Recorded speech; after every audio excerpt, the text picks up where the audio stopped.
This episode is brought to you by Progressive Insurance. Fiscally responsible, financial geniuses, monetary magicians. These are things people say about drivers who switch their car insurance to Progressive and save hundreds. Visit Progressive.com to see if you could save. Progressive Casualty Insurance Company and Affiliates. Potential savings will vary, not available in all states or situations.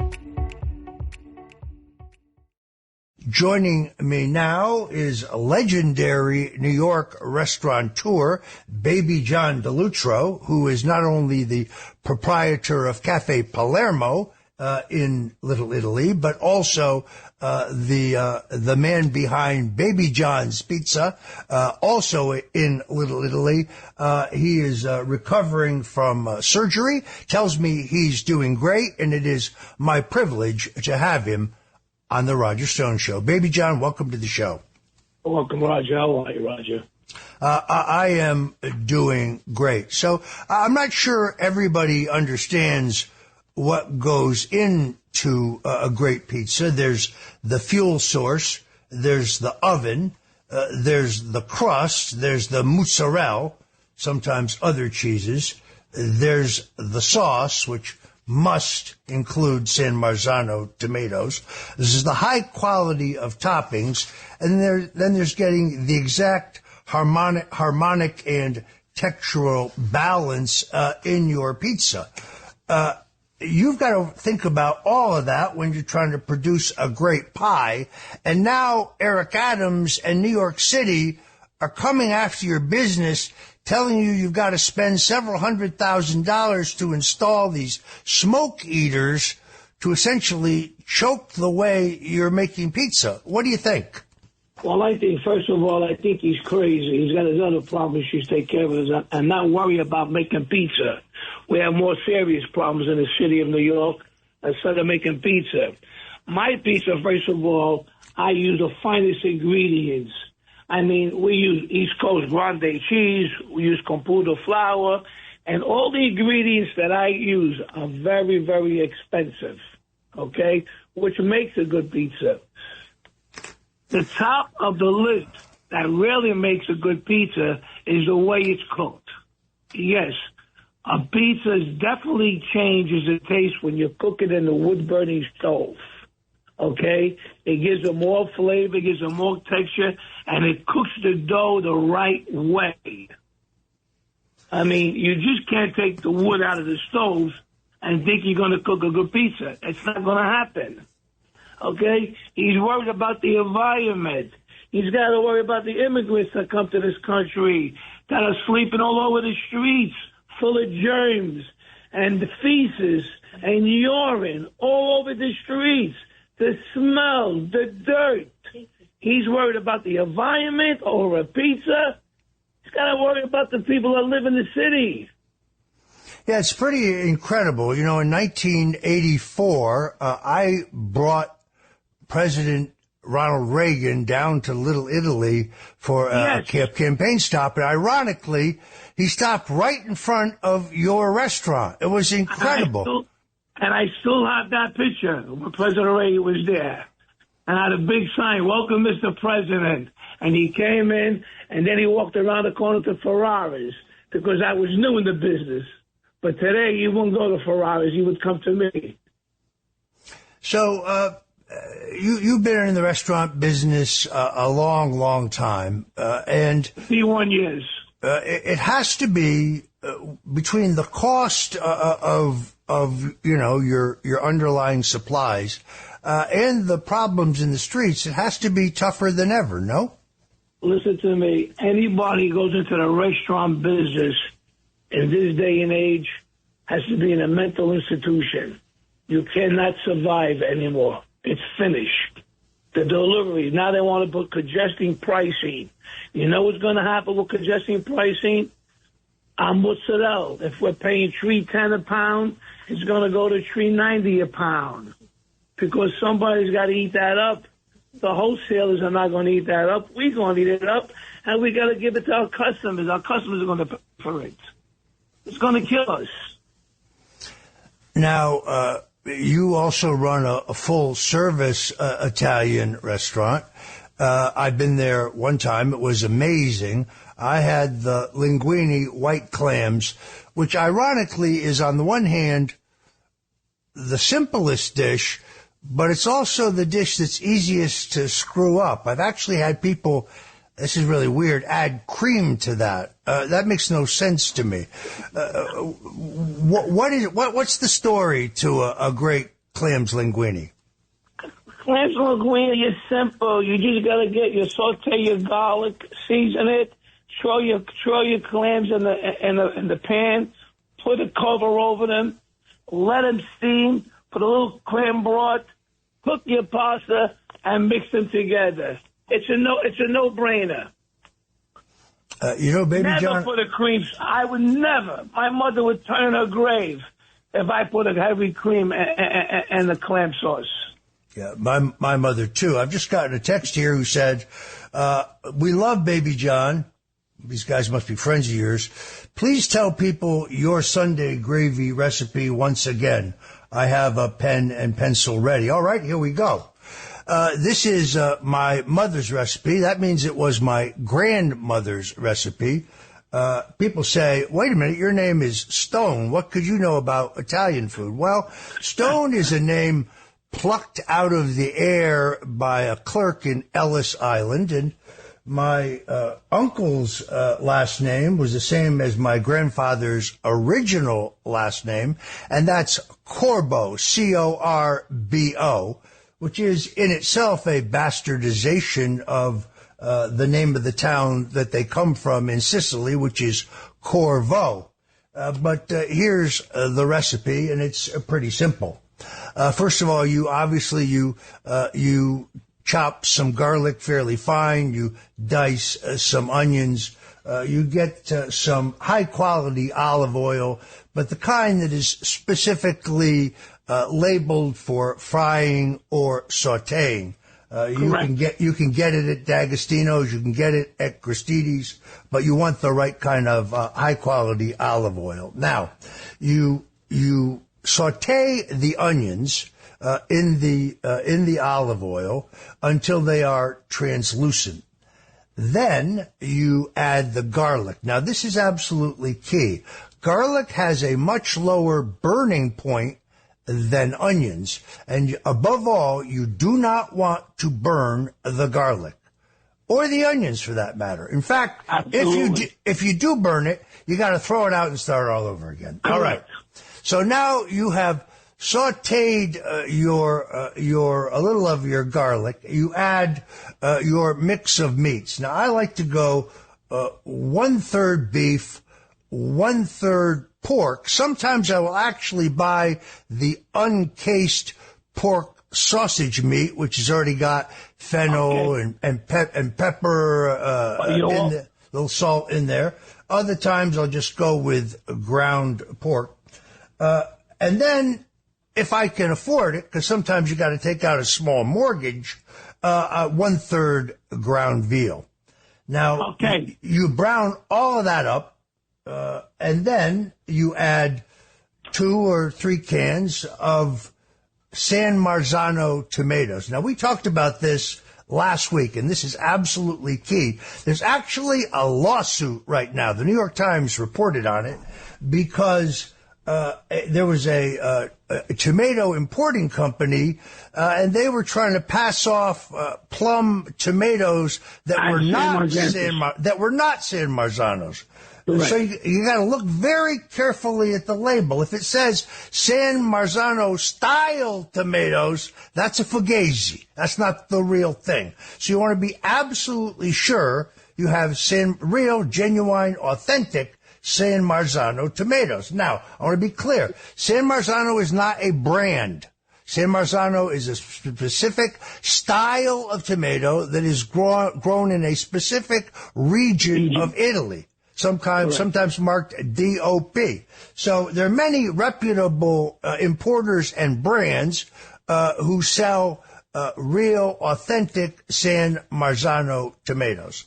You dump the tomatoes with the juice in with the meat. You then add 1 can of tomato paste and an equal amount of water. What my mother would do is she would dump the tomato paste. She would then take the can, fill it with water, throw it in. That was her dirty little secret. That was the secret that came from my grandmother. Now you add your oregano, a disproportionate amount of oregano, your marjoram, your basil, your salt and pepper, and you put it on a very, very low heat, and you let it cook, I don't know, 3-4 hours. Sometimes I take a trivet and I put it, directly under the pot, because once you burn it, it's done. It's finished. You gotta throw it out. And there you have my Sunday gravy. We get a lot of requests for this. Margot Catsimatidis wants me to do a 77 WABC radio cookbook, which I'm actually starting to pull together. It's not a bad idea. So, Baby John, you are known. Roger. Go. One thing I would do different. Go ahead. Okay. So you say Zamanzano. It's an excellent tomato sauce. I like Aldo Cucina. They make a great tomato sauce. I think it's the number one sauce out there today, Aldo Cucina. I believe every restaurant in the world uses it. Okay? San Marzano, they usually use it for your house. The only difference I would do with my meats is I would definitely put a spare ribs in there. When you fry a spare rib, the fat from the spare rib, the grease goes in that pan. And when you put your sauce in there, you'll get a whole different flavor. It's unbelievable. And I don't put paste. A lot of old-timers do put paste, but I think the American Italians of today, they don't use a lot of paste. And you're absolutely right. You let it cook for hours. And the secret where you don't burn it is that under your pot, when you're cooking, you got to put the cover, the tin covers of the tomato can. When you put the tomato can open, you use the round metals, you put them on top of the fire, the flame, and you put your pot on top of the metal. So the flame doesn't directly hit your pot. You understand? Excellent advice there. You heard it from the horse's mouth. It's really hard for me to cook with electric. I really prefer to cook with gas. It's a whole different taste. It's a whole different taste. But they're trying to do away with the gas stoves entirely. If they do away with our coal and wood-fired pizza ovens, isn't it logical that the gas stoves are next to go? I think it'd be easier if we get rid of the administration instead of our woods. Very, very good point. All right, now. I think we get rid of our administration. They're the ones that's causing all these problems.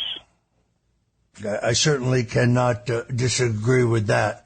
Baby John, let me just give you a hypothetical question. You're going to go out for dinner in New York City. You want great Italian. You're not going to go to your own place, Cafe Palermo. And there's no payola involved here. I just want to get good advice. So folks who are out for a night on the town, they want great Italian.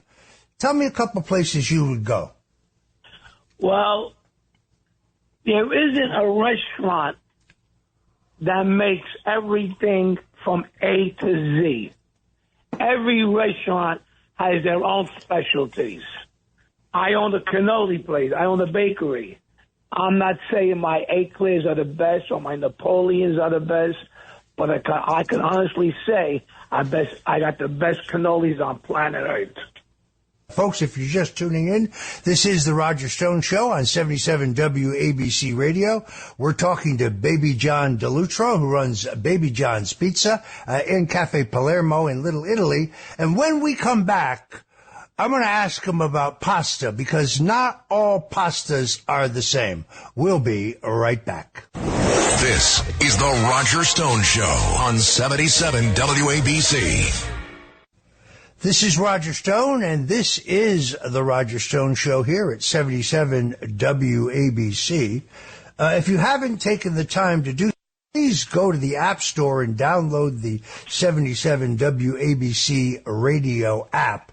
so you don't miss any of the incredible entertainment and talk we have here at the crown jewel of AM radio, WABC. If you're just tuning in, we have been talking to Baby John DeLutro. He's a legend in the restaurant business. He owns Cafe Palermo, but also Baby John's Pizza. We've been talking about New York City bureaucrats and the Adams administration assault on pizza. But we've also been talking about great Italian food, and gave me the opportunity to lay out my mother's Sunday gravy recipe, which we get a lot of requests for. And I wanted to come back and ask Baby John, not all pastas are the same. I mean, I obviously like on my pasta al dente, which, of course, al dente, it's related to the word dentist. If you think about it, it means, with a little bite. But I have found that some of the most popular brands in the country, in fact, some of the most popular brands in Europe, well, they're really not that great.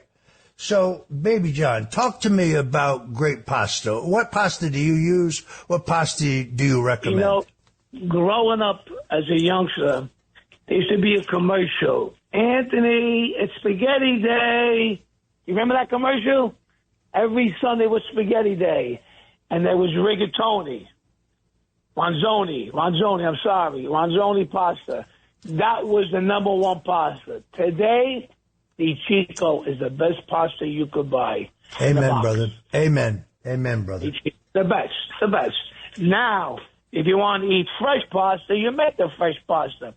The only thing with fresh pasta, it cooks faster, and it's a little more starchier than a regular pasta in the box. But today they're coming out with all different types of pasta. They're coming out with organic pasta. They're coming out with gluten-free pasta. So you go crazy. You don't know which pasta to pick. But in my books, the Chico's the best, and I'll never stop using the Chico. I use it in my restaurants. I use it in my home.